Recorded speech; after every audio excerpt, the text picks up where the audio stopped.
Welcome. This is a presentation from DIY Marketing, where we say, yes, you can. Now, roll up your shirt sleeves and get out your elbow grease. You're going to learn how to become a dynamic DIY marketer.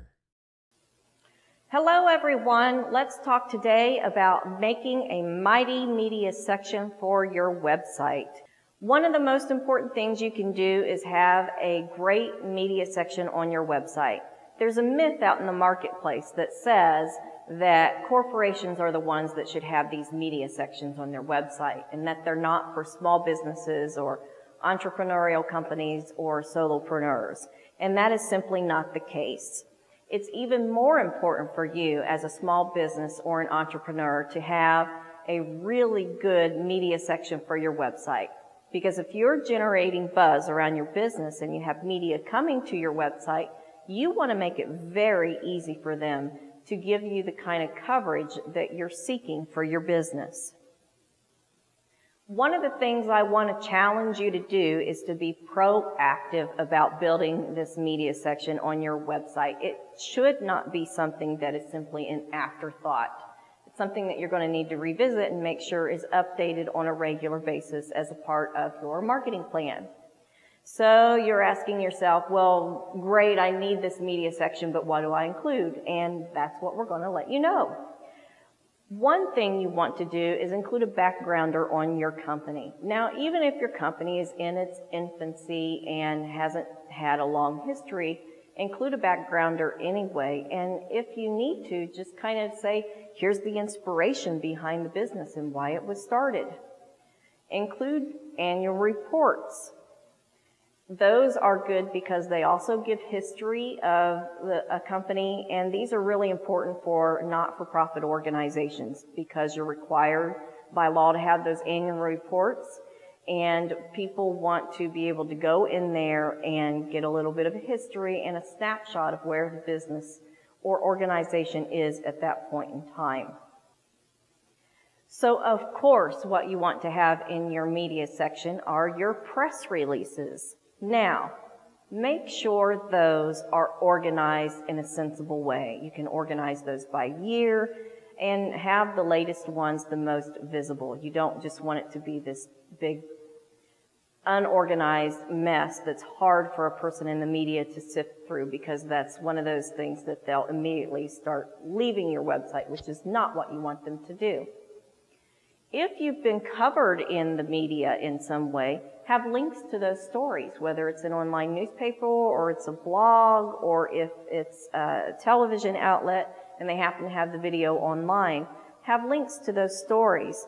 The media people going to your website like to know that other people are finding your company newsworthy because that gives them some confidence in covering your company. So make sure you include that.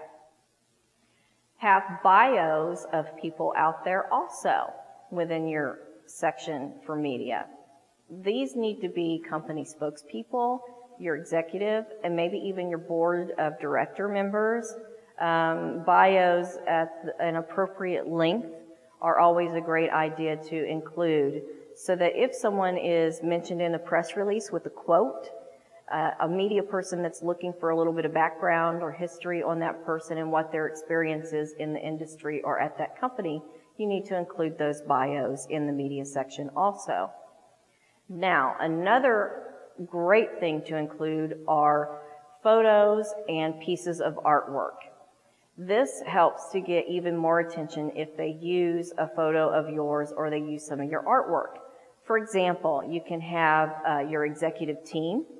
If they put a picture of one of your executives that's quoted in the story, that gets you even a little bit more exposure. Pictures of your board of directors members, your sales and marketing team. If they are the ones that are sending out releases and being quoted by the media on a regular basis, have photos of them out there. Any kind of spokespeople that the media might need a photo of. And of course, make sure you have photos of your products and your solutions, or even if you have a diagram of a platform overview or a solution overview, especially if you're a software company, it's a good idea to include these in the photo part of your media section. Now, as I mentioned, you can include logos in there. Have those in all different kinds of formats so that they can be good for web or for print. So for print, obviously you need a little bit higher resolution logo.